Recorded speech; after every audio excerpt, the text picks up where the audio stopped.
Bonjour, je suis Paul Ferris, journaliste, écrivain et naturopathe.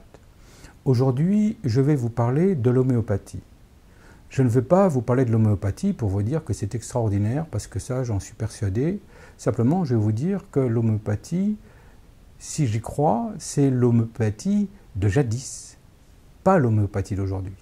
Alors pourquoi? Parce que l'homéopathie d'il y a quelques dizaines d'années, voire même un siècle ou plus, puisque l'homéopathie est une thérapeutique qui existe depuis plus de 200 ans, l'homéopathie fonctionne selon certains principes et un certain mode de fabrication.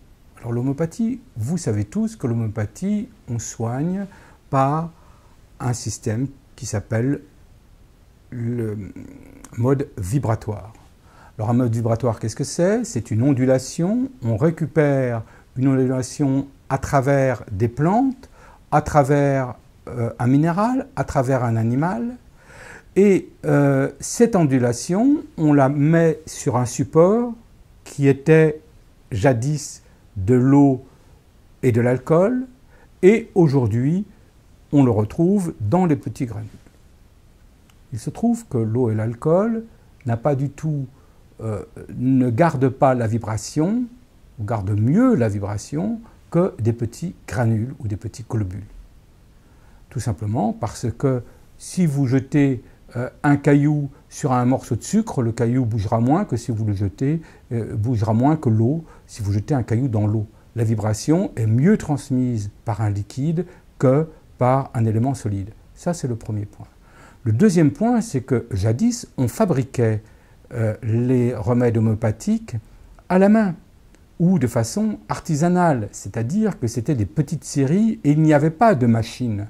La machine, c'était des dilutions qui étaient faites à la main ou avec des instruments, disons, semi-mécaniques, et la dynamisation, qui est une dynamisation par secousse, qui est une dynamisation en remuant le produit, se faisait manuellement. Or, maintenant, tout ce processus est fait industriellement par des robots. Si le remède homéopathique est un remède vibratoire, il a besoin non seulement du remède de la plante, du minéral ou de l'animal, mais aussi de la vibration de l'être humain qui a cueilli la plante, de la vibration de l'être humain qui a préparé le remède, de la vibration de l'être humain qui a aussi secoué le produit, qui l'a dynamisé. Tout ça disparaît avec la fabrication industrielle. Alors ça ne veut pas dire que la fabrication industrielle n'est pas bonne et que les médicaments homéopathiques actuels sous forme de granules sont nuls.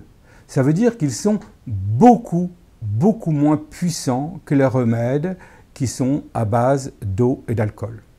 Donc je vous engage à acheter prioritairement tous les remèdes que l'on trouve encore actuellement, qui sont vendus sous forme d'ampoules ou sous forme de petits flacons. Ça peut être les Poconéol, ça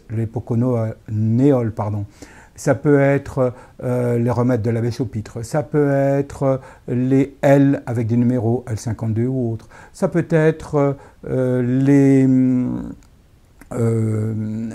ampoules, les petites ampoules de 1 millilitre de la lithothérapie des chélatrices. Il y a encore quantité de remèdes qui sont dans des petites séries, petites fabrications, et je vous encourage à les acheter. Je vous encourage d'autant plus que les grosses sociétés, les gros laboratoires qui les commercialisent, ont tendance à ne plus vouloir les fabriquer. Donc, encourageons-les à continuer. Deuxième solution, vous êtes obligé de passer par les fameux granules ou les fameuses globules qui n'ont pas la qualité espérée. Eh bien, pour leur redonner une qualité, c'est assez simple. Vous utilisez une bouteille d'eau de source, que vous rincez avec l'eau de source. Vous pouvez même rincer en mettant un petit peu d'alcool dedans, parce que ça permet à la fois de retirer tous les éventuels microbes qui se promènent dans la bouteille et aussi de couper toutes les éventuelles vibrations que l'on pourrait dire parasites. Vous remplissez à moitié votre bouteille d'eau, toujours avec de l'eau de source. Vous mettez une dizaine de granules, ou plus ou moins, ça n'a pas d'importance, il faut juste que transmettre le message vibratoire à l'eau, et vous secouez abondamment la bouteille que vous aurez remuée à moitié.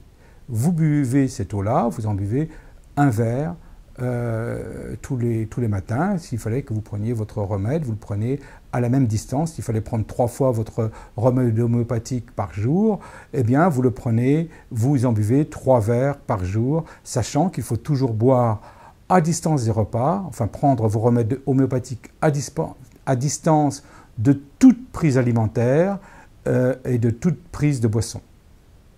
Voilà, nous parlerons encore de ces problèmes autour de l'homéopathie et comment remédier à toutes ces défaillances qui sont amenées nécessairement par l'industrie moderne. Je vous remercie et à bientôt pour un prochain épisode.